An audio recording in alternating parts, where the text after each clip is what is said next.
Untamed is going to be untamed. It's going to be a little crazy. I want to talk to my people. I want to talk to my brothers and sisters. We can have grace and humility in how we interact with other people. Oh, hot dog, look at you. And nobody talked about what's really happening. And let's have conversations about what truth is.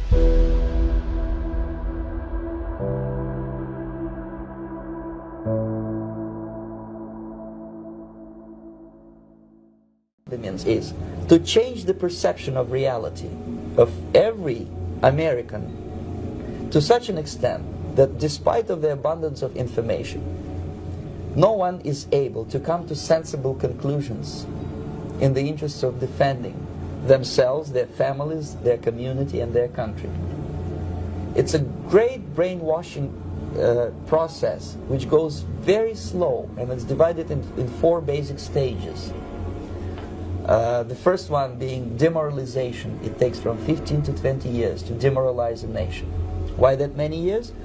Because this is the minimum number of years which requires to educate one generation of students in the country of your enemy, exposed to the ideology of the enemy. In other words, Marxism-Leninism ideology is being pumped into the soft heads of at least 3 generations of American students without being challenged or counterbalanced by the basic values of Americanism, American patriotism. The result you can see. Most of the people who graduated in the 60s, dropouts or half-baked intellectuals, are now occupying the positions of power in the government, civil service, business, mass media, educational system. You are stuck with them. You cannot get rid of them. They are contaminated. They are programmed to think and react to certain stimuli in a certain pattern. You cannot change their mind, even if you expose them to authentic... That we are unapologetic about our socialism. There are also other issues that we firmly believe in, whether it's BDS, right, or whether it's the end goal of ceasing the means of production, where we do not have the same level of support at this very moment. And what I want to say is that it is critical that in the way that we organize, in the way that we set up our work and our priorities, that we do not leave any one issue for the other, that we do not meet a moment and only look at what people are ready for.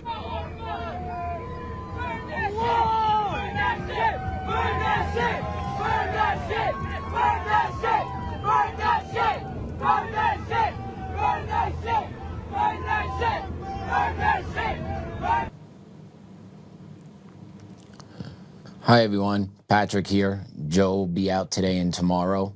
Thank you for joining. Class is in session. What you just saw was a little hybrid video that I found online the other day that I felt struck hard. And that video was filmed by Yuri Bezmenov, and he is a former KGB USSR defector. And there's a lot of his talks are out there. I'm going to be using some more as I go forward. And he discusses what it is and how we got to where we are. And he laid the foundation for this in 1980. Sorry about the typo. I will clean that up after show. Sorry, everyone. But that is from 1980. So you're looking at something 46 years ago. And if you actually sit there, listen to his words, take a couple minutes, look around, and just think, can you not conclude we are there? Can you not conclude that that this has happened? Not that it's happening. It's happening, but it has been occurring for a very long time. And it is surfacing, or at least more Americans are aware of what the communists have done to us. And if you look around, he talks about destabilization, right? You want to basically educate the children. Look what they have done. Look what the education system has become. And they have had full range over the education system for 40, 50 years. And look at the ideas that are being taught to our youth. Just look at it. Equity, critical race theory. All that stuff has ties to Marxist communism. It all does. right? Have nots, separation of classes, oppress, oppressor, right? Either which way you want to call it, whichever way you want to describe it, but that's what these ideologies do. And these ideologies are pressed forward throughout the public school system. And why? Because he's telling you why. You want to program these kids to be destabilizers of the nations. And that's what we have. That is exactly what we have, is the destabilization of America through the education system. And it's not just the education system. It's online, it's in the movies, it's on TV, it's on social media, it's within our culture. Think about how far our culture has come in 20 years, 30 years. I remember being a young kid and like everyone being up in arms about, you know, should we allow gay marriage? Look how far we have come since gay marriage, right? But that's what the communists do. Take a little bit, push further. Take a little bit, push further. Take a little bit, push further. It's their game. It is their game. Yuri explains that in other videos, he explains the useful idiots. Excuse me. We use that term a lot. But useful idiots is a legitimate way the communists function. They use them. They create them and use them. And no matter how much info or no matter how much factual information you give them, you cannot deprogram them. That's what we're seeing in America. You literally try and have a rational debate with someone of the other political aisle, right? Like, if you try and sit and have a rational, logical conversation, typically it won't go that way. Because eventually what winds up happening is facts trump emotion in debate form. And then when you don't have the facts to come back, you short circuit. And then it turns into screaming, yelling, name calling, labeling. And then poof, the actual substance doesn't matter anymore because you had the emotional reaction that now overrides the facts. And if you look around society, that's what we get. Everywhere we go, emotion overrides facts. And that's part of the playbook. That's part of how it works. And people don't wake up to it fast enough until they get hit with the boomerang effect, which we've talked about on the show. Other people, you know what the boomerang effect is, right? Oh, social justice warrior, oil is good, oil is good. Pow! Oh, 10-time convicted felon just killed me, right? Equity boomerang. But that's what it takes. And sometimes that's not even enough to wake some of these people up. And then you also have the infiltration through the communism, right? Through the communists. You have the school systems. You also have the social media. The Republicans, MAGA, whichever way you want to slice and dice it, has had complete control of our government. Legislature, executive, judicial branch at the federal level. Somehow we still can't get things done. And a lot of it has to do with our own snakes within our movement. Those snakes have their communist ties or have their money being tied to them. And then they put their self-interest over the American people and we get all this infighting. Milo. Say what you want about him, but he is, when he speaks, everyone listens because they know when he says something, he brings the receipts. So recently, Milo just threatened to expose the conservative movement on the right side by saying he has a list of people that have been paid to attack Candace Owens because of Candace Owens' investigation into Turning Point and the Charlie Kirk assassination. Let's put up Milo's post. Did you take money to call Candace Owens a demon on X? If so, we want to hear from you. Let me rephrase. I got my hands on the list. Fess up now, or I'll name you later this week, alongside the pathetic, pitiful sum of money you accepted to do it. He put that out the 24th, which was 2 days ago. I have not seen him name anybody yet, but Milo, if you follow social media, you've been following him for a long time, he brings receipts to the table. So I'm sure he's got something out there. But you know how X works. People on X, kind of went digging, researching, and then this girl, Gavi girl, kind of put this post up there, and she kind of kind of put a couple of them together. She said, I didn't realize Cat Turd. And if you guys are familiar with Cat Turd, he's a big poster, big MAGA influencer online, right? Makes some funny memes, has some funny comments, but points out things to the American people. But if you take a look down on the screen, she put together a bunch of different little captions of who said what. You have Politics 1776, Jordan 15590. I don't know them too well. I know Gunther Eagleman though, follow him. I know Han Shanity, I know them. I know Cat Turd, right? And if you take a look right there, if you freeze that, if you take a look, they all are kind of using the same language, which is funny to me. Demon's not a word you kind of just see used all the time for calling people out or calling someone demonic, right? You don't see that, especially towards one specific person. And then you see that you have a collection of MAGA influences kind of using the same verbiage here, which to me lines up with what Milo's saying, is that these people kind of got paid to attack Candace. We'll see if that's all true or not. We'll see if it's all true or not, but it seems to me that there could be more smoke and fire behind the scenes here with this. And what that means to me is that our side doesn't care about actually winning. Our side cares about protecting whatever needs to be protected and taking special interest and payments to make sure they get their piece of the pie, while the American people don't.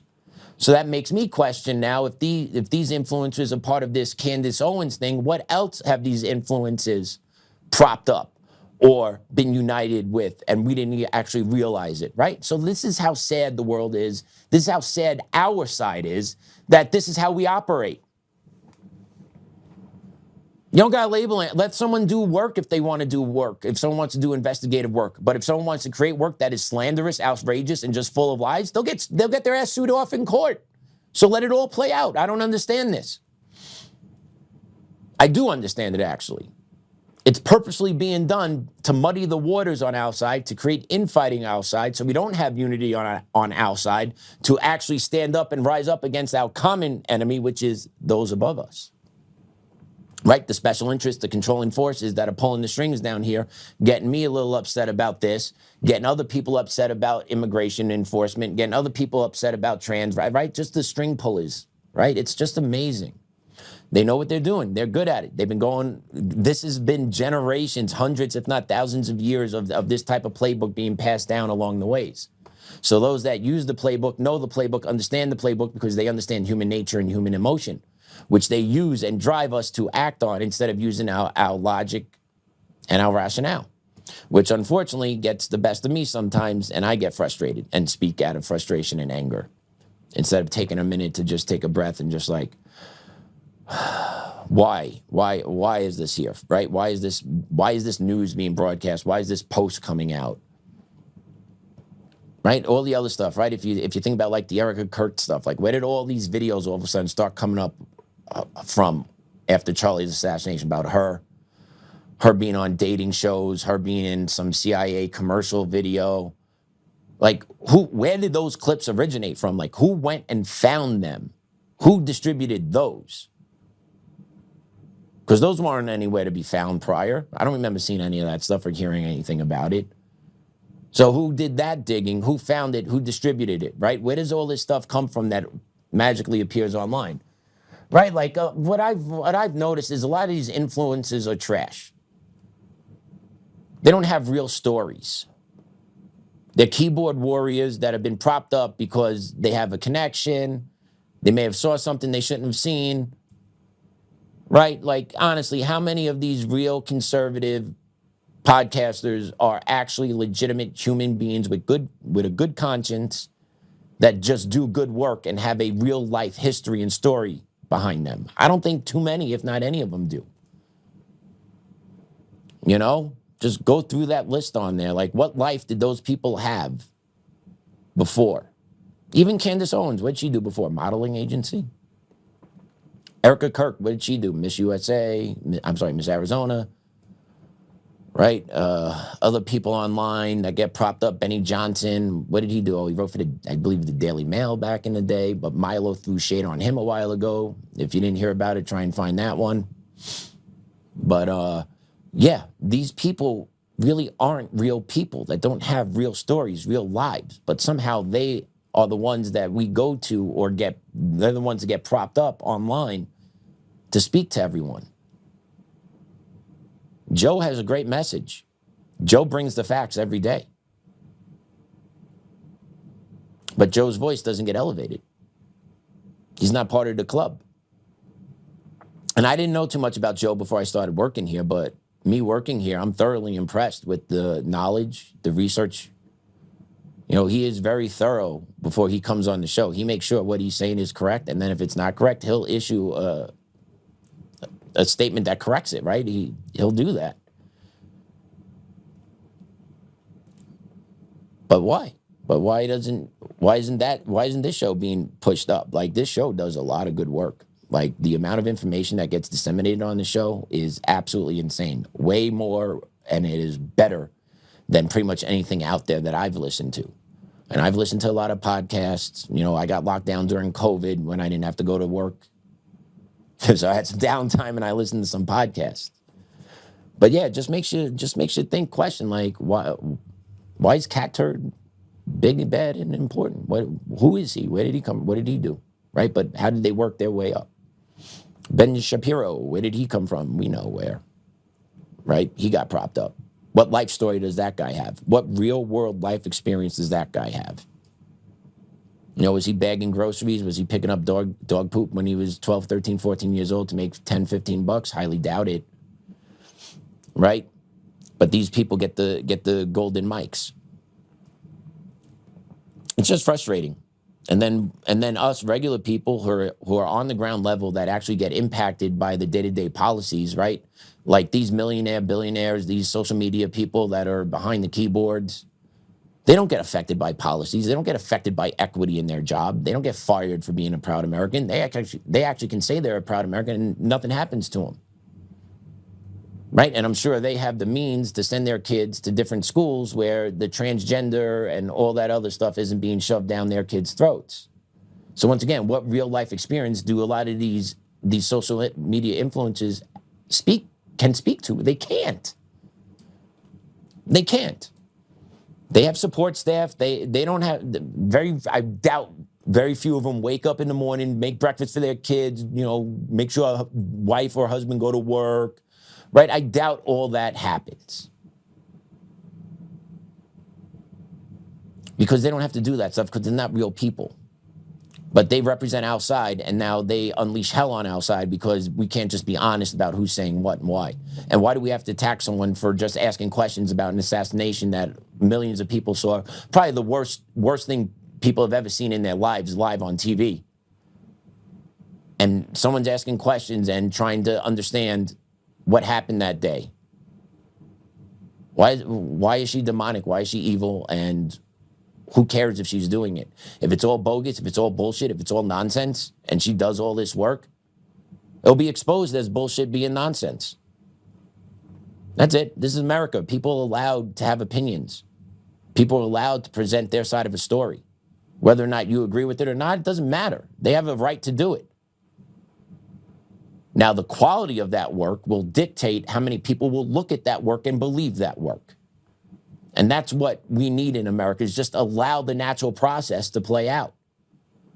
But we don't allow that natural process to play out. Instead, we need people from outside to take shots at each other, to create this big smoke screen, to create the disunity, to create the chaos, so that we all can't cohesively be uniformed around a single idea of moving this country and this political party forward. Because there's chaos everywhere. And instead of getting mad at the person that is asking the questions, maybe your anger should be directed at other people that know about it. And those questions should be asked of them, not calling the person that's trying to actually uncover information about an assassination that we're not getting any information about. But let's call her demonic. Just let her do her thing. It's not that hard. And we'll see what the evidence produces, see what her work is, right? That's what America is. If you have good quality work and it's verifiable, it is what it is. We got to stop this garbage on our side because it doesn't help anybody. But once again, it's either willful ignorance or I'm lining my own pockets, self-interest, right? Instead of just being let the truth play out. No. Let's not let the truth. Let's not invest. No. I need to get paid here. I need to make mine, and how I make mine is to cause this here.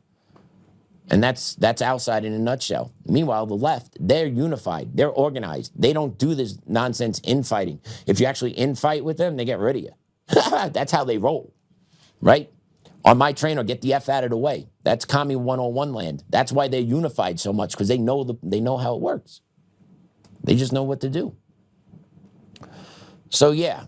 So outside gets fractured by the misinformation, disinformation, lack of unity, lack of honesty, the willful ignorance, the willing to sell outside out for making a couple bucks because, hey, that's what I got to do. Instead of, hey, just let this play out. I'm not involved in it. Why does it matter? My name's not attached to Candace Owens' report if it's shit.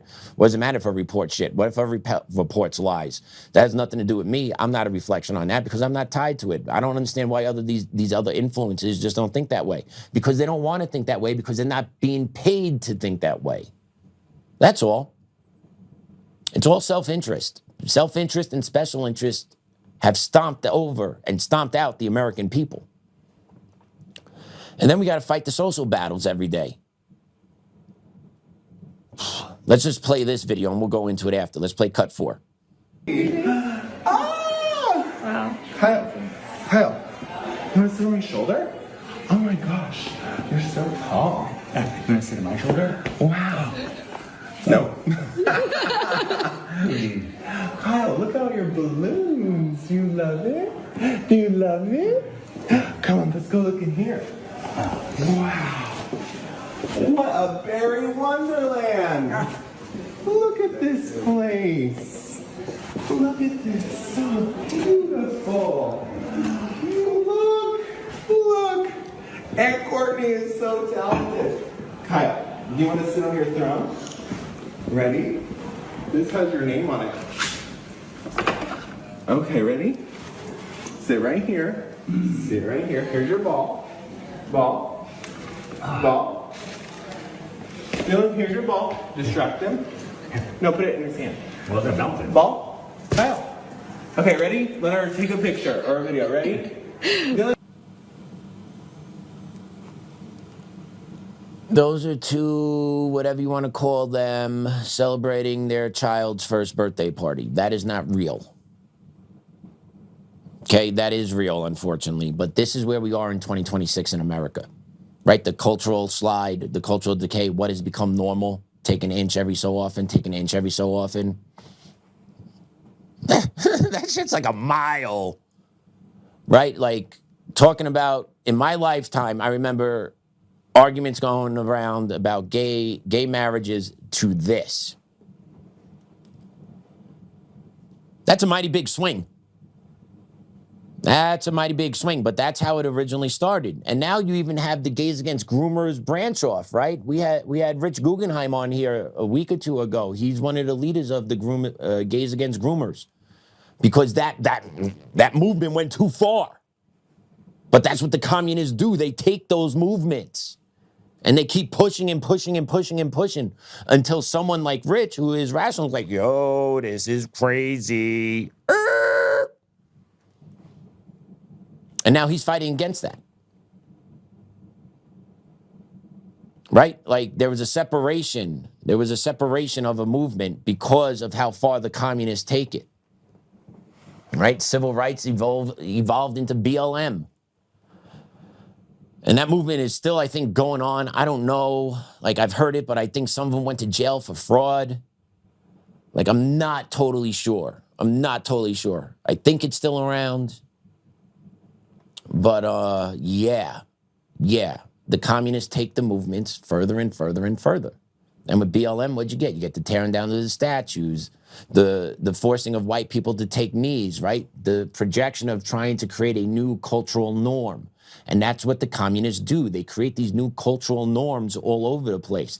Even though they don't realize it, right? These two are the useful idiots. And by the way, what type of parent does this? Okay, they're parading around their surrogate, whatever it was. I don't know which one is the actual like DNA connection to that child. I don't believe both of them can be at the same time. I don't know, though. Right? I don't know. I should ask a commie to update me on this, but I really don't know how all that works. But I do know as a parent, that's something I would never do. And first off, they don't look like they're parents of 1-year-olds, or 1-year-old, okay? Their house is too pretty. They're well too put together. They're not normal. They're not an average, what an American family looks like celebrating their 1-year-old's birthday party, because they're not real. And if you were watching that video, you might have saw the help poke around the corner a little bit. It wasn't anyone fancily dressed. They were dressed very like, might have just finished decorating before the video aired. I don't know.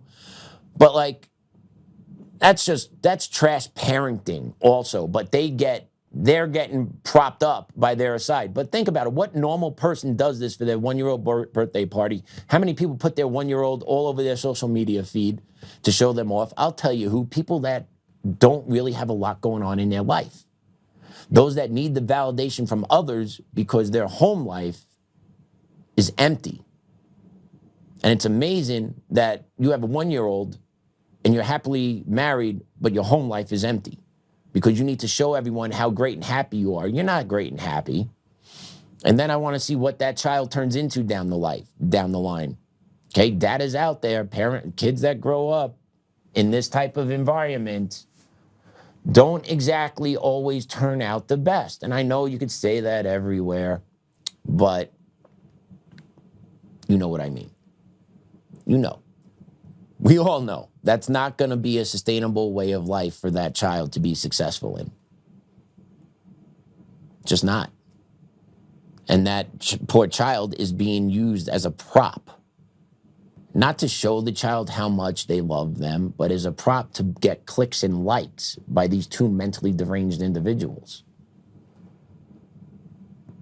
I'm sure if you sit down and talk to them, I'm sure they both say, yeah, I had him and he's the fault, right? Like there will be such a warped perception of reality that child will never get a real dose of reality. And I sound like I'm talking like Kamala Harris in a word salad, but literally like it is an alternate universe that side creates and perpetuates and becomes a societal norm that we have to accept. Because it becomes part of life in school, becomes part of life of clubs that your child is a part of. It becomes part of culture on TV, on social media. It becomes normal. And then those that call it out are then labeled and erased. Communistic playbook. Communistic playbook. Like, my wife and I, our boy just turned 4, and we make it a point that we post nothing of him. We have put no pictures of our child up online. We don't even have his name out there. Right? That our choice of parenting, I guess. It just doesn't make sense to prop up a 1-year-old for that. That should be like a special moment that you celebrate as a family. But no, you need to get the clicks, you get the likes, you need to get this circulating on social media. You need people to, oh, you wonderful parents. You wonderful parents. Yeah, I'm sure they set all that up, by the way. I'm sure they set all that up. I'm sure they dressed themselves, picked out all their clothes the right way. Like, I'm sure they did it all on their own, just those two and the 1-year-old. I'm sure that happened. But that becomes reality.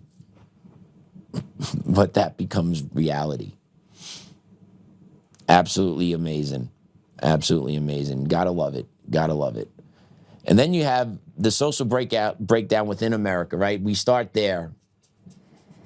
And then you get boys going into girls' bathrooms. You get boys going into girls' athletics. You get LGBTQ clubs in schools. You get all this going on with our young generation.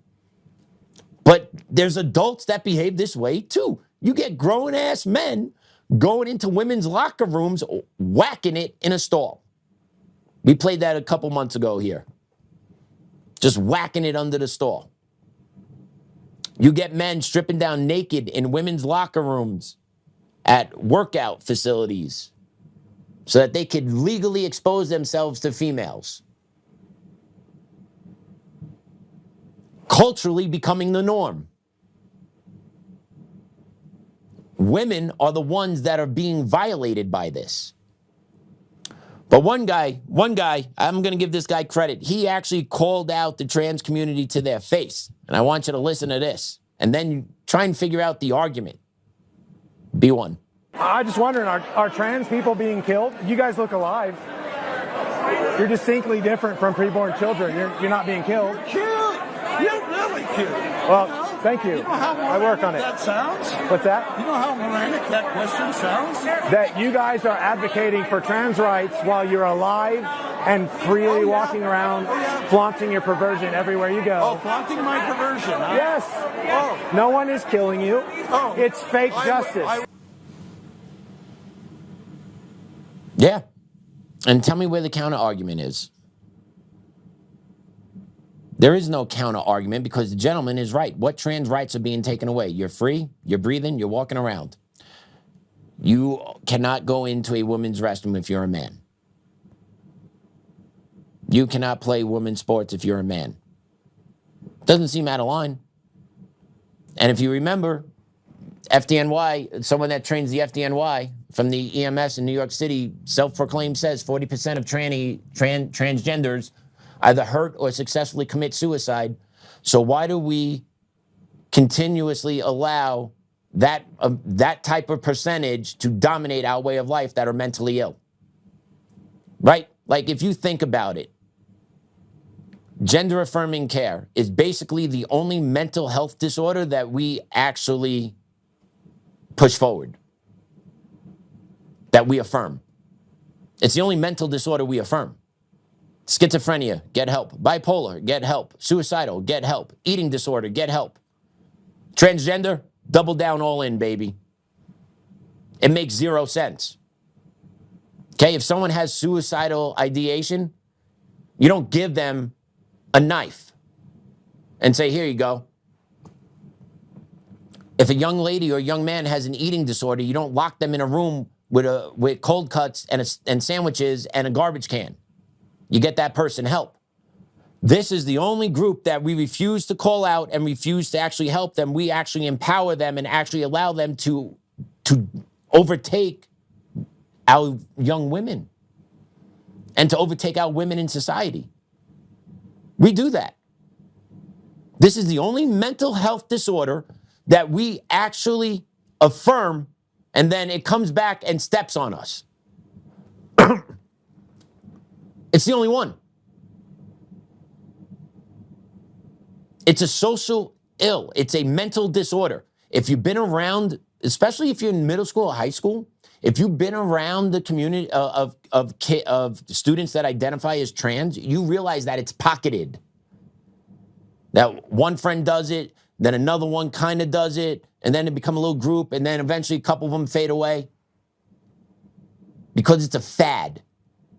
And then the ones that are truly thinking they're trans, it's a mental disease that is being actually affirmed into them to make it worse. That's why 40% of them either self-harm or kill themselves. But yet we still got to deal with people like, and then his response, just look at him. He has no actual logical response in that debate, that gentleman does. Right? He's got the wide eyes, he's got the loud voice, but he really has no substance to anything. So the trans rights that they're actually fighting for is to actually violate women's spaces. That's trans rights in a nutshell, to violate women's spaces. And that's what people that are fighting for the trans community want. They want to fight to invade women. Where are we as men? Where are we as a society to stomp it down? Where is it on the federal level to root this out on congressional legislation, national legislation? Same thing with CRT. Okay, take a look. I believe, what was it? New Hampshire? I forgot what state it was. The state up in the Northeast that is passing the Charlie Act, which is looking to ban Marxist and critical race theory in schools. Now, if you could do that at the state level, why isn't there a push at the national level to get this knocked out? Willful ignorance, special interest, A or B. Willful ignorance, special interest, A or B. But the answer is always the same. And then take a look. We talk about standing up to the trans community about wanting rights. Take a look at the data from under the Biden administration on gender transition surgeries or care. Statistics are just staggering. 5,747 children underwent surgical mutilation, according to the Stop the Harm database. 13,994 minors underwent sex change treatments. 8,579 received hormones and puberty blockers. More than 62,000 sex change prescriptions written for children. I mean, it's just staggering, Congressman. It is truly medicalized child abuse. And people sometimes ask, where were the parents? Well, I think many children will tell you this story, and I think Chloe would tell you this story, that many times parents were coerced. They were told that if they don't go along with transitioning their kids, their child will commit suicide. Would you rather have a live son or a dead daughter? I can think of nothing more inappropriate, nothing more unethical than that kind of coercion. Yeah. Do you see those numbers? And from what I'm hearing there, it seems like the parents feel like they have no choice but to affirm it, because they've been conditioned to believe that if they don't affirm it, their kid will kill or hurt themselves. It's actually the opposite. I'll be honest with you. I've worked with trans kids. I've got along with trans kids. Some of them have self-harm. They self-harm. Unfortunately, I didn't see them do it, but I saw the aftermaths of it. The scarring. Okay, that's not normal. Someone that's cutting themselves is crying out for help. Someone that is confused about whether or not they're a boy or a girl is crying out for help. Now, what does that mean to help them? It looks differently depending on your political allegiance this day and age. Right or wrong, like if you're a Democrat, left-leaning family, and your kid is having those doubts about who or what they are, I have a sad feeling that you're going to affirm it and push it forward. And then the other side is pretty much going to try and resist it and get therapy and educate and work through the problem instead of just appeasing the problem just to go, right? And that's just how it's going to be handled. Pretty much anything how we deal with in this country, anything is now just down to political lines, whether or not you get your kid vaccinated or not, whether or not you get yourself vaccinated or not. Everything seems just to be cut down the political line.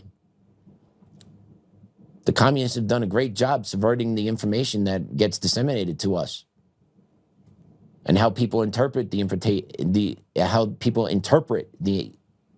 that has been given to them. It's quite fascinating when you unpack all of this and become aware of it.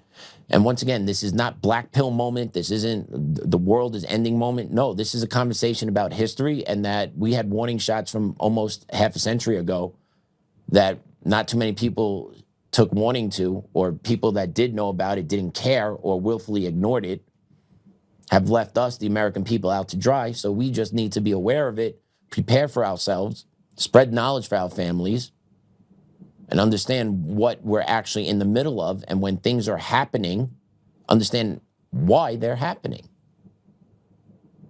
This isn't isolated with the schools. Right before the trans movement, right, 5 years before that was a big push because of George Floyd, equity and DEI and CRT, really hard body push into the school systems. I remember when I started working at Cherry Creek, I got new teacher orientation, and he's no longer in the district now, but he became the superintendent in another local district out here in Colorado. He screamed from the top of his lips, "CRT is here to stay." I was like, what? That was 2021. I was like, wow. But yeah, the mindset, right? Everything is up here. And then it takes here, your heart, to make the decision. These communists don't have hearts. They don't have a conscience. They have complete loyalty to their agenda.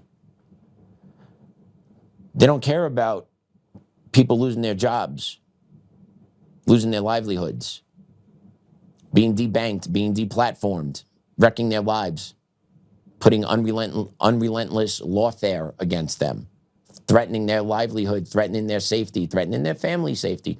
They don't care about any of that because the ultimate end game for them is total domination, a win. And you're just an ant on an anthill to them. That's why they don't care about doing anything or calling anybody a fascist, a Nazi, going after them. They don't care. Because the ultimate end game is their success. But the problem is, if and when they win, they're just the useful idiots that are going to be stomped out under the regime that they thought would actually be the benefactor for them. They're just idiots.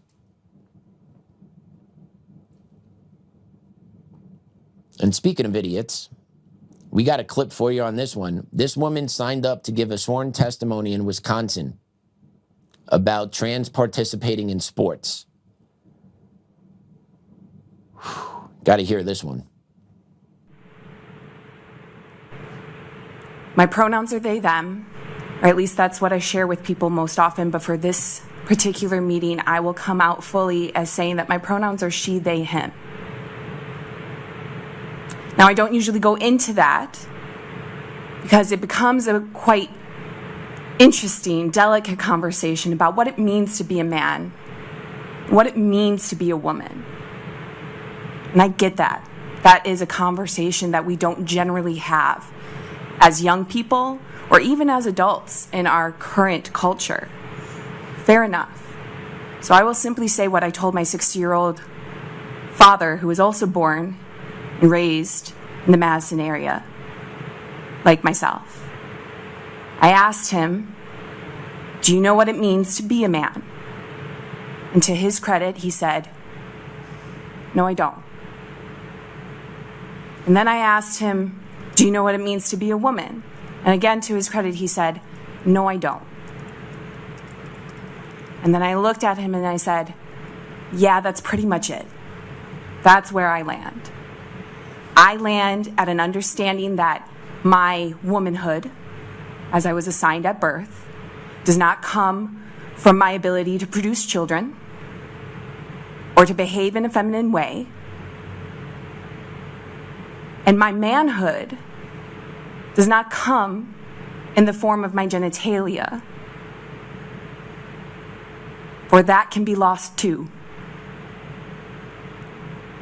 And so there is a discussion to be had about gender identity and understanding of what it means to be part of the LGBTQ community.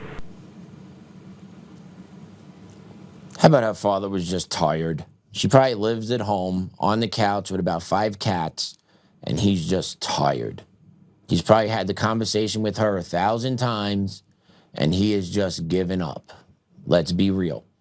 Because you can't have conversations with irrational, illogical communists. And if you look at her, the eyes tell you everything, right? The saying's true. The eyes tell you everything. She was bug-eyed in there, right? So something's not right behind the scenes. And also, let's be honest, my pronouns are she, they, him. I don't know how that works. I don't know how that works. She, they, him. Do you sit when you pee down? Yes or no? Okay. Do you have anything that's swinging between your legs? Yes or no? Okay. Oh, that too can be removed. Okay. Just interesting language these people use. They operate in the most extreme cases as the what ifs, the one-offs, and yet those what ifs and one-offs dominate our daily conversations and our daily way of life in the name of inclusivity. That's right. In the name of you have to accept me for where I am and what do I identify as. So why don't we have the ability to self-identify as a 67-year-old, full retiree, full benefits package of a member of Congress? Why can't we do that? Just saying. It will make my mental health a hell of a lot better if I could just say, hey, you know, I served some time in Congress. You guys put me through a whole lot of bullshit. Felt like I was in there with you. I self-identify. I want my retirement package. Why is that ludicrous? If that could be a she, they, him, why can't I do that? Simple question. I'm sure a lot of Americans would opt that type of identification status, self-identify. You could identify as an American citizen, identify as a legal immigrant, identify as a 65-year-old retirement package, right? Who gets the best deal? Who gets the best deal out of those three? Who gets the best deal? Not the American, tell you that much. Who funds the deal for all three? The American. I would like to self-identify as, let's see, I don't want to be Mitch McConnell because I don't want to have to shit my pants and get my diaper changed by my handler. So who do I want to self-identify as in there? Oh, my God. I don't. I'll just self-identify as a rep from Colorado. That's it. Count it. Count it. Speaking of reps from Colorado, this happened in the Colorado State House recently. Mad respect to Colorado Rep Ken DeGraaf. Let's play this clip. All right. Any questions for the sponsors of the bill? Rep DeGraaf. Thank you, Mr. Chair. Okay. Rep DeGraaf, if you ask questions, please refer to me as Chair or Madam Chair. So let me explain to you what happened right there. Colorado Rep Ken DeGraaf called fellow Rep Brianna Titone a man pretending to be a woman as Mr. So he had to correct the record there. You have to refer to me as Mr. So-and-so or Mr. Chair, right? Like, no, you're a female. Did you see that? Did you see that picture? He didn't like being called a mister, even though he's a mister, clearly. So the reason why I say good for you, Rep DeGraaf, I hope you do this shit again. If you do, and because we got laws out here now in Colorado, right? We got anti-discrimination laws out here in Colorado, right? This is the communist push right here. Changing language. Notice how much our language has changed over the last 10 years. Look at what words are acceptable to use. Look how you have to address people. Where I was from, how I grew up, you called someone what they were, end of story. And if they didn't like it, and they told you to knock it off and you didn't, you know what you did after? You fought. And then whoever won the fight, that's who you got called. So I think these two should duke it out in a boxing match. I think we should pay-per-view, live stream it, fundraise it for the illegals out here in Colorado to get them shipped out by ICE. Let's do a little fundraiser for it. And let's stream these two. Let them box it out. Let them box it out. Because that's how you really handled it back in the day. You kept calling somebody something they didn't like being called. Eventually you took enough of it. And if you were tough enough, you stood up and you stood up for yourself and you fought back. Well, this day and age, no, we can't do that, right? We can't hurt anyone's feelings. So we got to go to lawfare. So out here in Colorado, we have Colorado's anti-discrimination laws, amended by House Bill 25-1312, the Kelly Loving Act, signed May of 25. So, treat intentional, persistent misgendering or dead naming as potential evidence of discrimination in certain cases. So I wonder if Rep DeGraaf keeps calling, I'm assuming his name was Brian before he changed it to Brianna. I should have Googled that before we came on. Sorry, everyone. Busy day today. I should have Googled that. But I'm pretty sure it would probably be Brian or a man first name. So if Colorado Rep DeGraaf keeps saying this to him, I wonder if Colorado Rep would be subjected to this law now. So would this be considered workplace discrimination, hostile work environment? Maybe.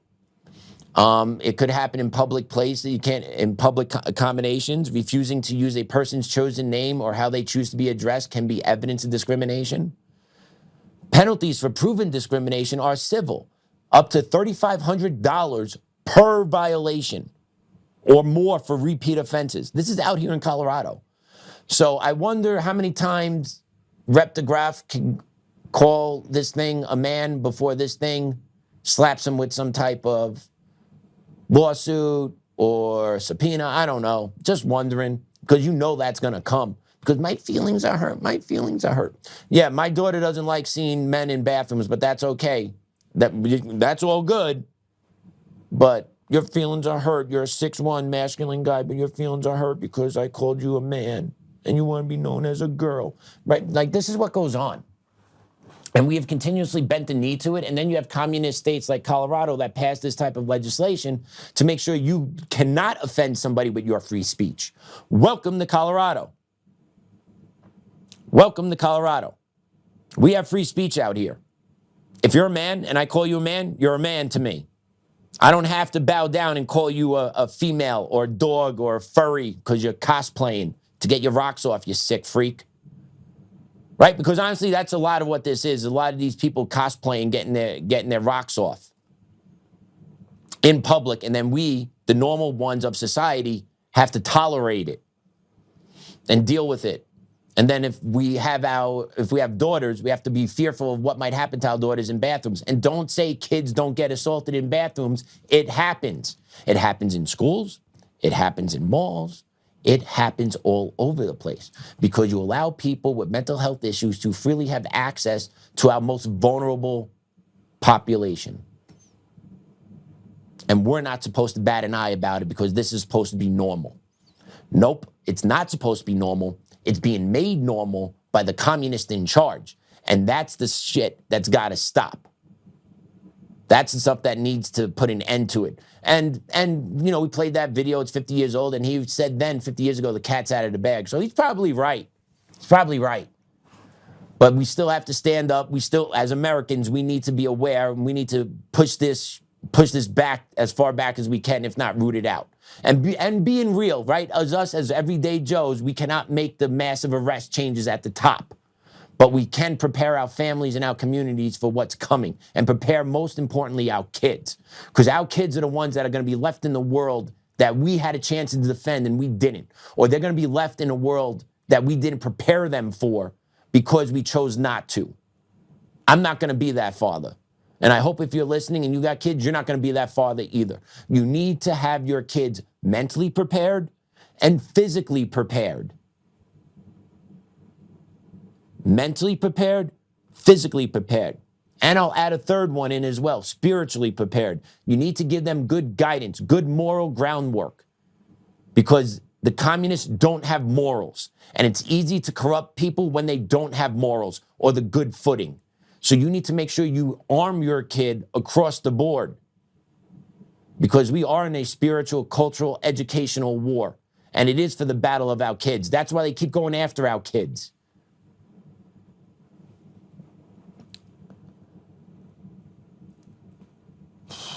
And then you got another incident of a man going into a woman's locker room. I want to play this clip for you because this is how egregious it is, but yet how normal it is, and how the cops actually treat this thing with more respect than the person that felt victimized. Play it. Yep, there he goes, women's locker room. There's the man going in the women's locker room. Hope there's no one undressing in there. Hope there's no naked women in there. Since there's a man why isn't anyone warning the women? What? So, Paul, if you're a female, why do you use the men's restroom sometimes and the women's restroom sometimes? Please stay away from it. Yes, politely, like I said. You hear that at the end, the police officer goes, he asked politely, like I said. Do you believe that? You see that video? That thing walks into a female bathroom, into a male bathroom. He's a switch hitter, depending on what day of the week he wakes up. That's not normal. Okay? And that type of behavior should not be tolerated in any place of business, especially a gym where women are going into the locker room after a workout or before a workout. They're changing, stripping out, showering, changing out, right? Like, they are vulnerable and there to be seen. Like, that creep should not have access to that space. But more and more people like that get access to these spaces. And then what happens? Our women have to retreat from the spaces they should be safe in. It takes away their rights. And the communists argue, well, their rights are more, right? Because I've had these arguments with a legit communist in in my education life. Like one of my former, straight up communists, swear by it, like 100%. The argument is like that person has civil rights too. So the argument is like what's good, what's benefit for the most, who benefits most from it, doesn't mean it's true. That one person's equal rights need to supersede that large group's equal rights to make sure they are seen and heard. Communism. Undoing the societal norms. And these are norms that have been established for hundreds of thousands of years. Humans have been around for a long time. And if we all were transgender, we wouldn't make it this far. If we were all gay, we wouldn't have made it this far. There was a natural selection that occurred. A breakdown of sexes, male and female, so that this species can procreate. Okay? That's the long and short of it. If you get stranded on a boat, if you get stranded on an island with 40 of those things walking around, and you come back in 20 years, they'll all be dead, no one's left. Can't procreate. 40 of those things walking around. Just can't do it. But yet we need to make sure they get the treatment that they think they deserve, which is to go into other women's safe spaces for them, and then compete in their sports as well along the way, all while victimizing them along the way. That stuff should have been beaten down as soon as it showed its head, and it wasn't. Why? Go back to it. Willful ignorance, special interest, your choice. But either answer is good here, A or B. And then in California, just trying to show you how society's trying to be reprogrammed and normalized by the commies, right? Take a look at what could be running for office in your neighborhood next. I believe Fresno deserves leaders that are honest from the very beginning, not the end. So going into this, I am putting my life out there. Up front about his status as a registered sex offender, Rene Campos is not running from his past as he runs for office. I've been given the chance to rehabilitate through the courts and back into the system. Charged with being in possession of child sex abuse material back in 2018, the Fresno native says he pled no contest to a misdemeanor charge. Now launching his campaign to represent District 7 on the Fresno City Council. He says his focus is on safety. So I say, let's choose somebody outside the box, somebody who knows the system from inside out. Because I've experienced the laws that we are trying to reform right now. Fresno County Clerk and Registrar of Voters James Coos says state law does not prevent a registered sex offender from running for office. Once you leave prison, you're on probation, you actually are allowed in California to reapply and become a registered voter again, which would then make you eligible to be able to run as long as you are living in the proper jurisdiction. That dude can't go into a school, but he can run for public office. Make that make sense. And then he wants to change legislation. He didn't say what, but I just can't. I would love to hear it. Can't imagine what laws he's looking to change. You could be a registered sex offender and be a state representative and then collect state taxpayer dollars as a salary. How much you want to bet the left lifts this guy up and he'll get elected? Because that's what they do. Anything to make the system worse and worse for us and benefit them, they're on board for. He actually pled a no contest to possession of child sexual abuse material. What does that mean? What do you think that means? Not a good person.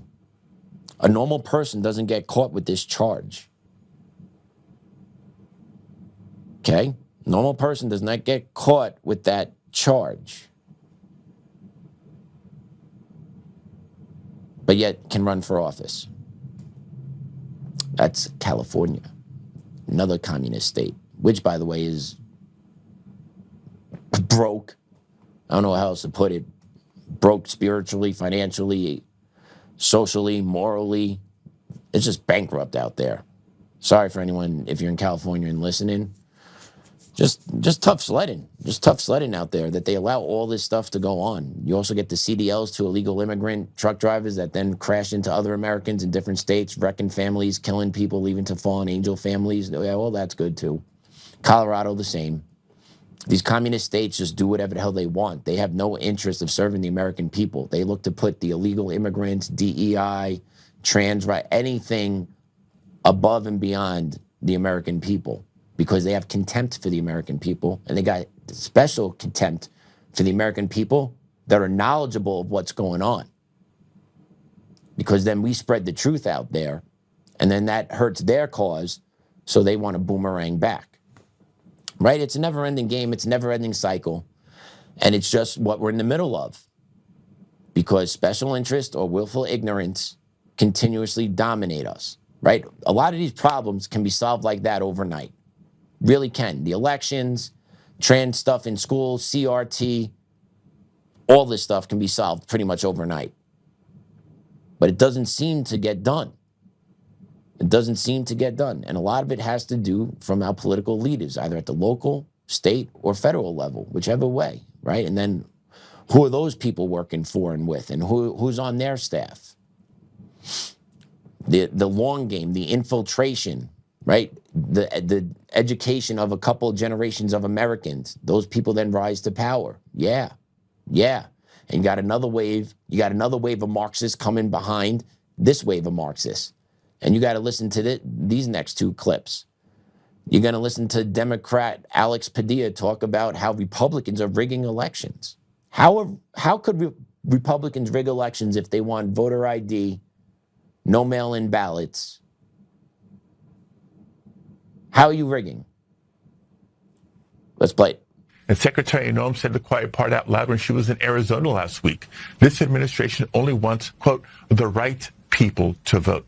Their record is so bad, their only chance of staying in power this November is to rig the November elections, and we're going to stand up to it. Yeah, one of the very few policy proposals he endorsed was indeed this so-called SAVE Act for that. So yeah, I'm not going to deny that the Republican numbers are in the toilet. Yeah, their approval rating is shit. I don't blame anybody.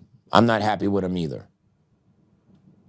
But to say the Republicans are trying to rig the elections because they want voter ID and no mail-in ballots, that really doesn't make a lot of sense.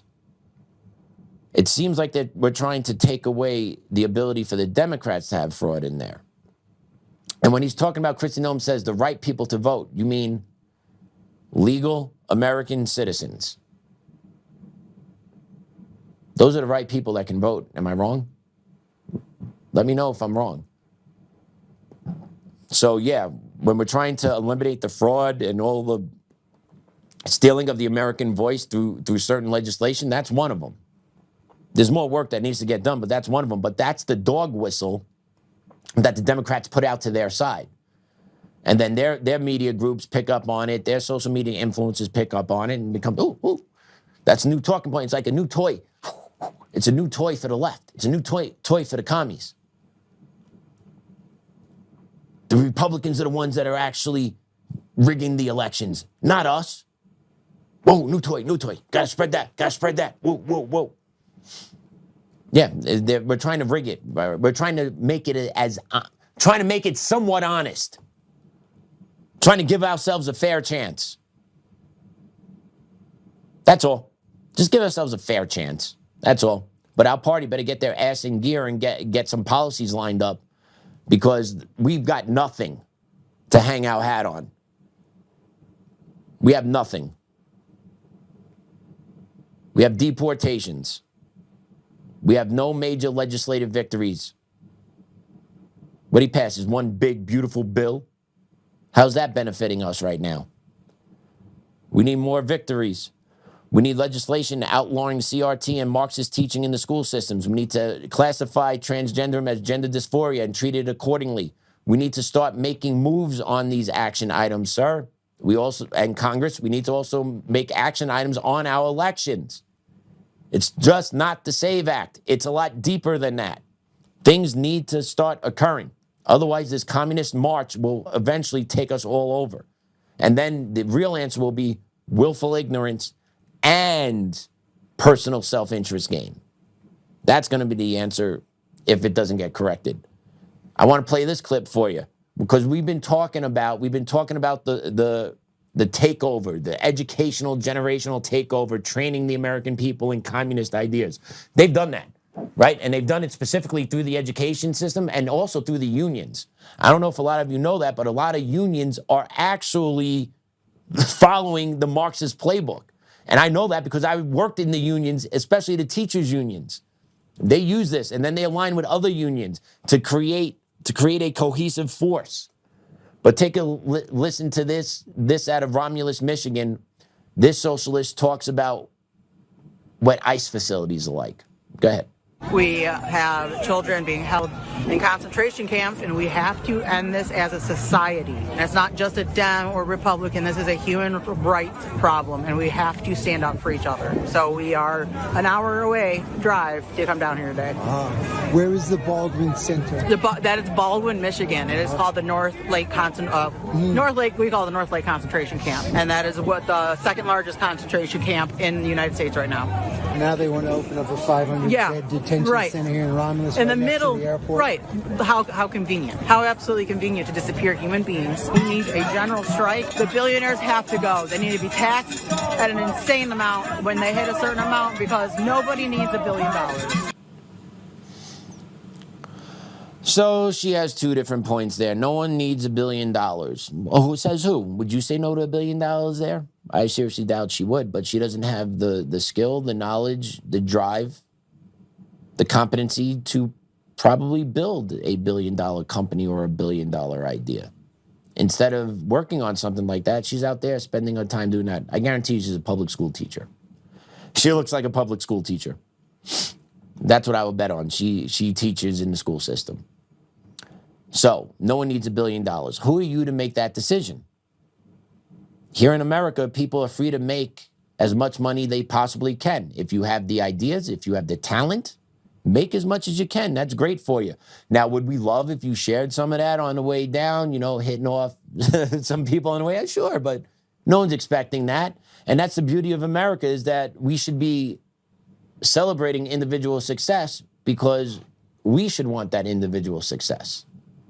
But that's not the case because communism teaches collectivism. And that's a part of the communist movement, right? Is the collectivism thought, the shared wealth, the taking away from those that are rich, the haves, right? The class warfare that the communists always want to push.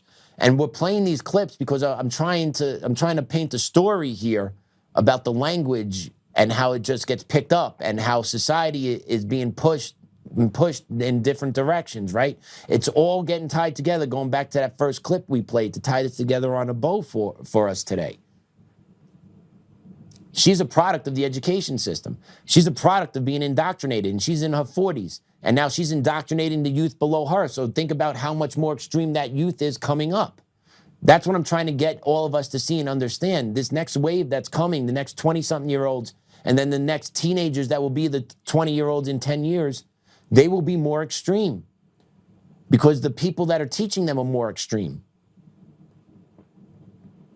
The communist push is real, and these people don't even realize they're communists. And then she's a moron on top of it. She's calling this concentration camps. Detention facilities are concentration camps. I wonder if she knows what a concentration camp was. And I don't want to get into the whole thing with that. I really don't. But we know what we all believe, or what the narrative of what she definitely believes what a concentration camp is. So she definitely believes a concentration camp is a place where people are being sent right now to be gassed and killed. That's what she thinks. Because that's what, in her mind, the concentration camp was. That's what she's comparing to Nazi Germany, 1930s, 40s, right? That's where her mind is. Meanwhile, DHS is building these facilities to hold people before they can get them on planes to ship them out because they got to go. And if there's minors that are caught up in there, it is what it is at this point. Criminal illegal aliens have to go. And newsflash, minors can be criminal illegal aliens too. I actually had to work with some of them at my first high school dean job out here in Colorado. I had illegal alien kids in my building that were legitimately criminals. They would have warrants out by Aurora PD. They rarely came to school. They were busy doing other things. But juveniles can have warrants and commit criminal acts that can cause them to be deported, just so we're all clear on that. I want to make sure everyone understands that. 100% the young bucks can commit crimes, and unfortunately they do. Just watch social media. A lot of crimes today are committed by at-risk youth, under 18 years old. Just the truth. So yeah, you have that being pushed. You have this educational push, right? You've seen the products of it, and now we got the younger generation coming up. So we have a Illinois congressional candidate. She's in her 20s, and you got to hear what she's calling for. She's just a candidate right now. She's not elected, she's running, but listen to her part of her platform.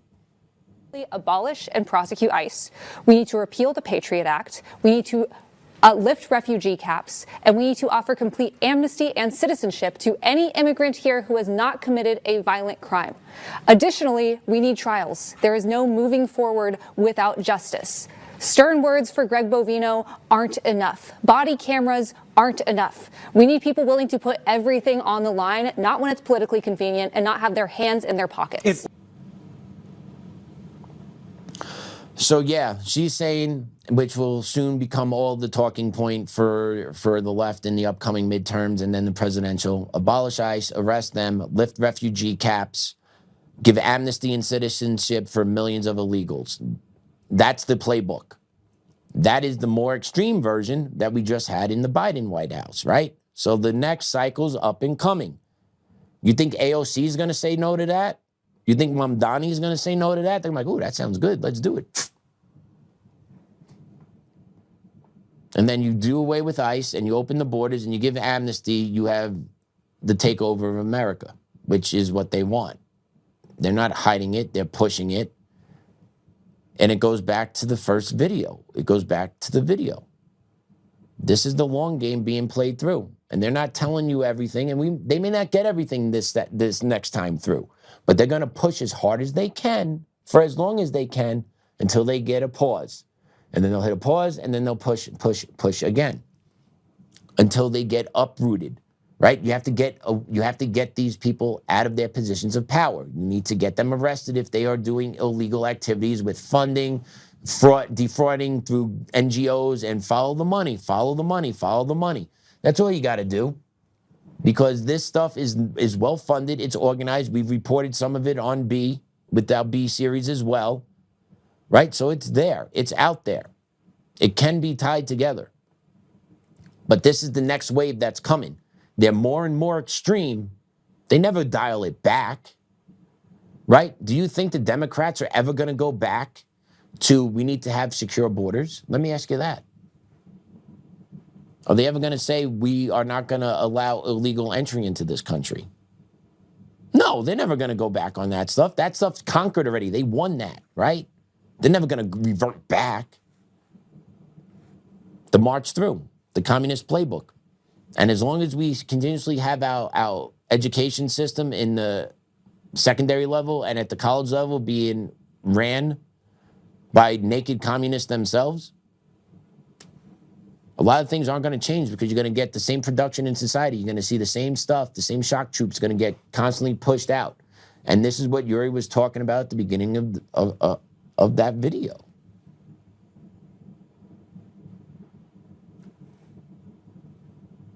And this lady wants to lift refugee caps. Where have we not seen what happens when we bring in people that don't want to be here for the right reasons? Have we not learned this yet? Have we not learned the economic cost that that happens? Have we not learned the societal costs? Have we not seen what happens in Europe when they do this stuff? Europe is a hot mess. I just saw a video out of Ireland the other day where it looks like they got their own little IRA group up and going again, saying they're going to recapture the land because they're tired of seeing what's going on in their countries. They have become a minority in their country. Their women are being victimized by third world migrants in Ireland. That's happening. That's happened here. Americans have been killed by illegal immigrants. American girls and women have been raped and murdered by illegal immigrants. Well, rape and murders happen everywhere. Yeah, they do happen, but they don't need to happen extra. You don't need to have people that have violent tendencies being brought over here. And if you think about it, right, if you look at some of these countries where these men are coming from, let's be honest, they don't have the most beautiful women where they're coming from. And the way the women are dressed, they're not dressed to impress either. So then you get brought over here and we have beautiful women of all different shapes, sizes, colors, creeds, ages walking around here in America. And these people don't know how to act. Some of them act on impulse. And then we have catastrophic events that occur. We have rapes and murders occur because they cannot control themselves, because they're not used to being in an environment like we have here in America. Assimilation is a real thing. If you want to come to a country, you need to be prepared to assimilate to that country. Okay, the country doesn't need to change for you, but that's what America has wound up doing. We have changed to conform to everyone from around the world instead of standing up and promoting our own American culture, our own American values, border, language, culture, our American values. We have given those up now, and we have allowed our country to change to third world migrants to make them feel more welcomed here. And they do feel welcomed here. You believe that? They are welcomed and they feel it because they get free stuff. They get home care. They get medical. They get money. They get what they came here for. Whether or not they actually love this country doesn't matter. They got what they needed. They got what they wanted. And then what are they producing here in America? More babies? The next Einstein? What are they producing here? Lift refugee caps. Are you out of your mind? Look what has occurred here in America when we imported from the third world starting in the 1960s. America was 90% white, I believe, in the 1950s. It is now somewhere around 60%, I believe. And people say, that's great, that's great. Okay. So why is America in such a tough spot then today also, right? It's the white male again, right? The arguments don't logically line up or make sense. The white population is declining here in America, but yet at the same time, the communists tell us that the white people are the problem. How is that remotely possible? It's not. We welcomed people in. We got taken advantage of. That's the reality. And then you have people that come to this country when, I believe it was in, I got to do more research, guys. Sorry, I wasn't prepared to go on this tangent today. But I'll do more research.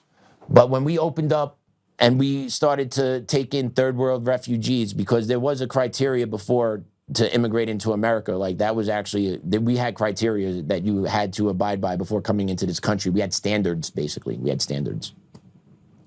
Those standards were done away with in the 50s, I believe. And fast forward 70 years, you're telling me this country is better now than it was in the 1950s? Are we safer now? Do you feel safer now? I believe people are more concerned about the safety of their families now than they were in the 50s and 60s.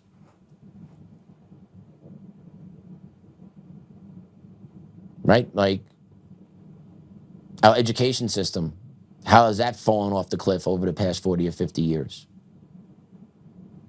Right? It's all tied together. It's all tied together. And we were talking this week about, you know, I brought up the fact that Muslims can pray in schools, and, you know, if you're a Christian teacher, you can't hang a cross. That's part of the cultural battle and the education battle. Twofers right there. And I don't know if I think some of you guys really didn't believe me when I told you, like, legitimately Muslim kids can pray in schools. Well, this clip was on my feed. This was on my feed this morning, and it just the way it worked. Let's play cut 4, Damon.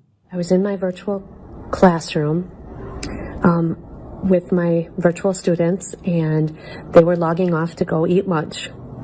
So I was just sitting here and I heard some commotion in the hallway, and I went out to see some students out there, some fifth graders, and they were looking for somewhere to pray. It is Ramadan. They they're Muslim. They practice the Islam faith. And they needed a place to pray. And they asked if they could come and pray in my room. And I've never experienced these students praying before. I've never seen it. I know they do, and it's usually in another place in the school, but that teacher wasn't here today, the counselor. And so they asked if they could come in here. They knew I didn't have students. And they said I could stay. And so I sat at my table, and I watched these 4 precious babies without any adult there forcing them to do it, which happens a lot in religion. With no one here guiding them or leading them or telling them what to do. There was a beautiful symphony of these 4 knowing exactly what to do. Things with their hands, things with their bodies, standing, sitting, almost bowing and kneeling, and in perfect synchronicity and very seriously. And it was so incredible to watch. I sat at my desk and I just started weeping. They got done, and I was sitting there wiping my tears, and they looked at me and they said, "What?" And I just said, "I'm proud of you. I'm so proud of you." And they came over and we hugged and we had a moment, but man, to have that faith as a 5th grader, where you take it on yourself to pray when you're supposed to and do what you were supposed to do, it was beautiful to watch, and I'm so proud of my babies. So yeah, separation of church and state, yes. Separation of mosque and state, not so much. If you're a Christian, practicing the Christian faith, make sure you do that in public, under lock and key. Draw your curtains closed. Can't do this in public. But if you're a Muslim, please feel free to take over Times Square. Please feel free to take over our classrooms. Here we are. Please come in, come in. Oh, class? No, no, no. You don't need to go to class. Please, prayer room, this way. How's that tolerated? Why is that tolerated? Would you tolerate a group of 10 Christian students coming to pray? Would you allow those students to miss class to go pray in a space in the schools? And if you do, how come there's no spot for them? You make the spot for the Muslim students. You heard right there on the clip, it was the counselor's office. She wasn't there that day. And it was the same thing at my other job, right? It was either at the auditorium at the high school or it was the counselor's conference room at the middle school. So the areas were designated. Is there a designated area for Christian students? Is there a designated area for Jewish students? Is there a designated area for Buddhist students or Hindu students? Right? That's why you don't allow church and state to cross like this. Because if you allow one, you got to allow all. But you don't allow all. You allow your golden child. Why? Communist playbook. To create division. To use the useful idiots in order to create division. And yeah, that's great. It's beautiful. It's this, it's that, it's the other thing. Great. Do it on your own time. Do it outside of school. How come they don't have priests coming in to mentor kids then? Why isn't that happening? Oh, separation church and state. No good, no good, no good. Don't do that.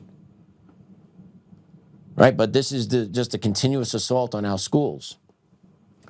And with communism, you have the continuous assault through critical race theory, through equity, where you drive division among staff and you drive division among students.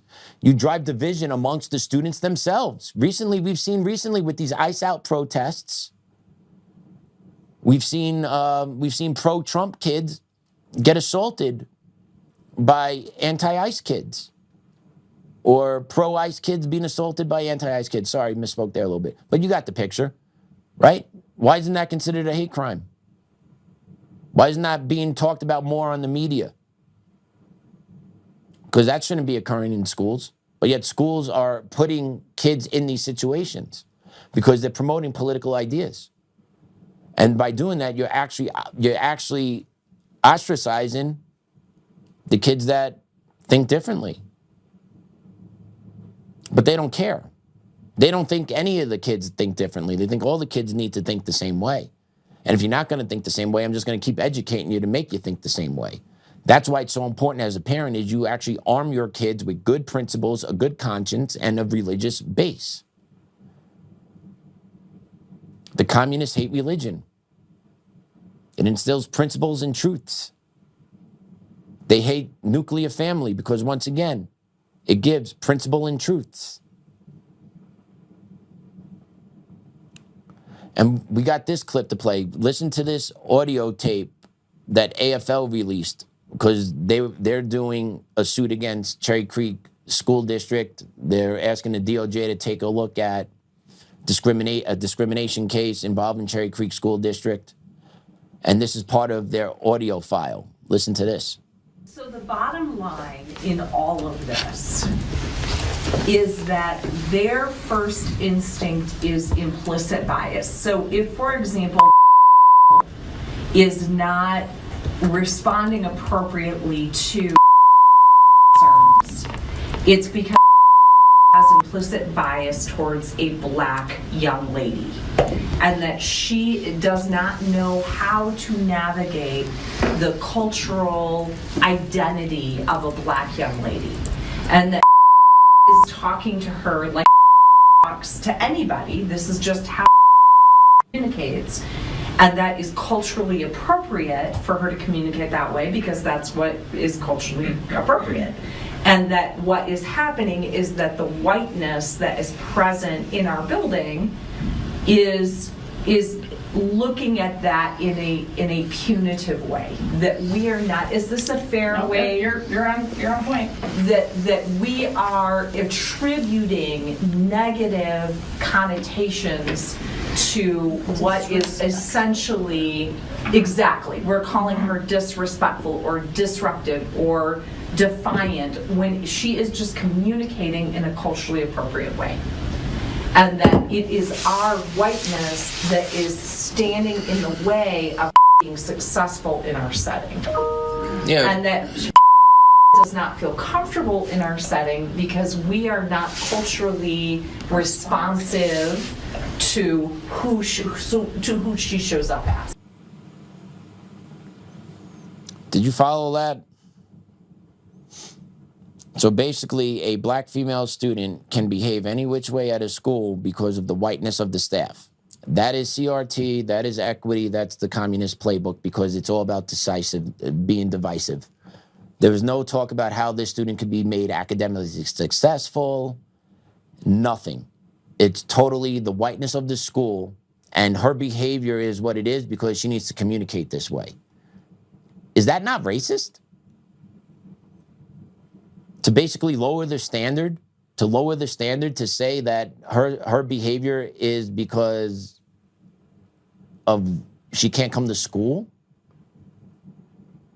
What does that even mean? To me, what that means is that there's too many white people in this school and that student doesn't feel comfortable coming to the school that's full of white people. That's what equity teaches. That's what communism teaches. And then of just saying, we know we need to set the bar of behavior this way because it's not beneficial to the learning environment for you to keep behaving this way. It turned into a conversation like that, where the staff was being told, basically, there's nothing we can do here, where the whiteness of our school is causing these problems, so there's never any solution. There's never a solution. And that's what the communists do. They create chaos. And this goes on in education systems. And I guarantee if you know any educators, have them pull up this episode and listen to this. And I bet you they've heard these conversations somewhere before or been a part of it because it happens all over the place. You have different levels of consequences in schools based on race.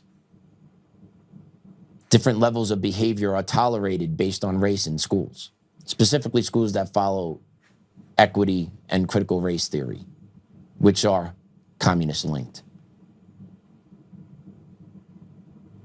It's all tied together. It's all tied together. The more you know, the more you have to understand. And yet the ones that are in that room right there, 90% of them are the useful idiots because they don't know what's actually going on.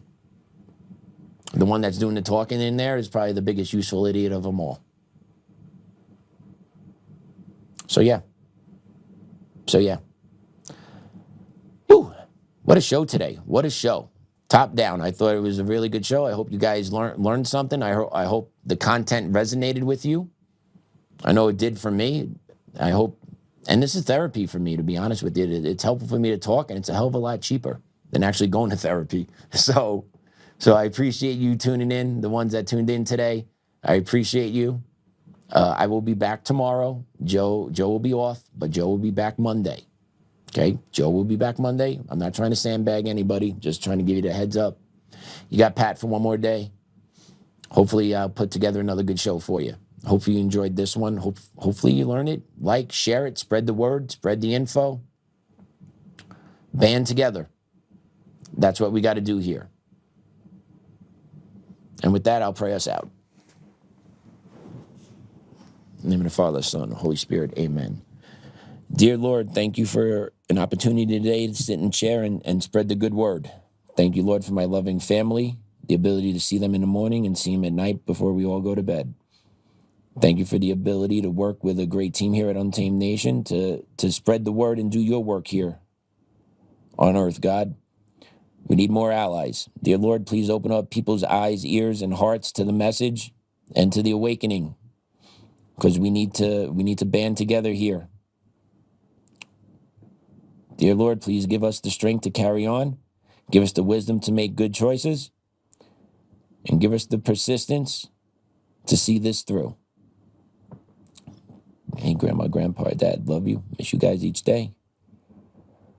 Our Father, who art in heaven, hallowed be thy name. Thy kingdom come, thy will be done, on earth as is in heaven.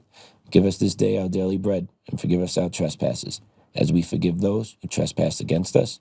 But trespass against us and deliver us from temptation. Our Father who art in heaven, hallowed be thy name. Thy kingdom come, thy will be done, on earth as it is in heaven. Give us this day our daily bread, and forgive us our trespasses, as we forgive those who trespass against us. And lead us not into temptation, but deliver us from evil. Amen. Father, Son, Holy Spirit, amen. Sorry, everyone got a little tongue-tied there. Thank you for being patient with me. Thank you for tuning in. I'll see all of you tomorrow. Class dismissed. Rising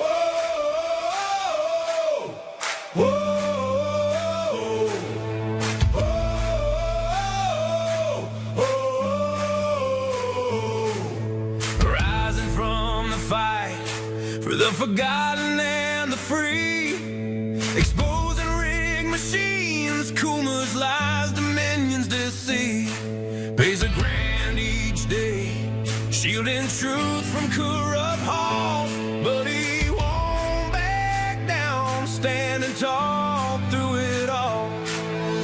Hart and Tina Peters break the chains that bind her tight, hand count votes and one day bring the fraud to light. No more mailing scams, no machines to steal the night, restore the people's voice, make Colorado right. Governor Oltmann, lead us bold and true, badass for the have-nots, fighting through and through. Abolish property tax, cut the tolls away, shrink the bloated state, let the people have their say. It's our rally call, truth and freedom rise and watch the tyrants fall. Untamed Colorado, strong and proud, we'll be one man for the people, set our great state free. Help the single moms, bring back trade school strong, opportunity for youth, where the brave belong. Audit every NGO, ban the wolves that roam, reclaim our stolen land, bring the power home. Eric Kuma's fraud, Dominion's rigged design, expose the stolen votes, cross the dangerous line. No more victimhood, no chains on you and me. He's running for governor for real. fraud machine, pardon heroes jailed for the have-nots. Rising truth will never fail. One warrior defies the corrupt elite. Colorado reborn, strong on our feet. Governor Oltmann, lead us bold and true. Badass for the have-nots, fighting through and through. Abolish property tax, cut the tolls away. Shrink the blow to stay, let the people have the say. Governor Oltmann, it's our rally call. Truth and freedom rising, watch the tyrants fall. Untamed Colorado, strong and proud, we'll be one man for the people, set our great state free.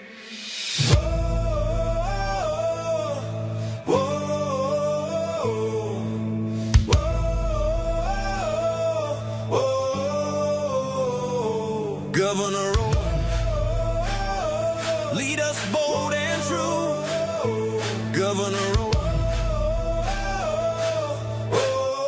freedom forever, Colorado rise.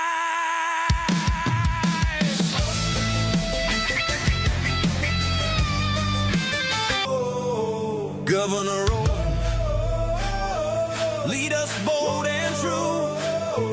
Governor Oltmann, freedom forever, Colorado rise.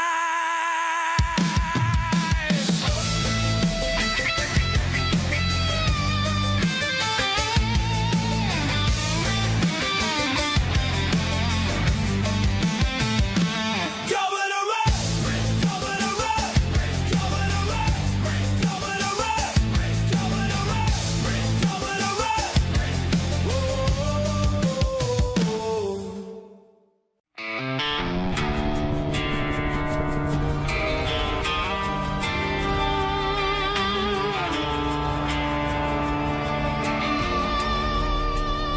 Rise up untamed, in the heart of the fight where the wild ones roam. Joe Oltmann's calling, bringing truth back home. From conservative daily to this untamed fire, we shatter the silence, lifting spirits higher. No chains can hold us, no lies can prevail. Authentic and fearless on this rugged trail. Patriots gather under stars and stripes. Untamed nation, igniting the nights. Untamed nation, let the truth roll out in this land of the free. Standing proud from sea to shining sea, we won't back down. Catch the fire, wear the crown. Untamed nation, it's our battle song, motivating hearts where the brave belong. Yeah, untamed and wild, forever strong. Play it again all night long.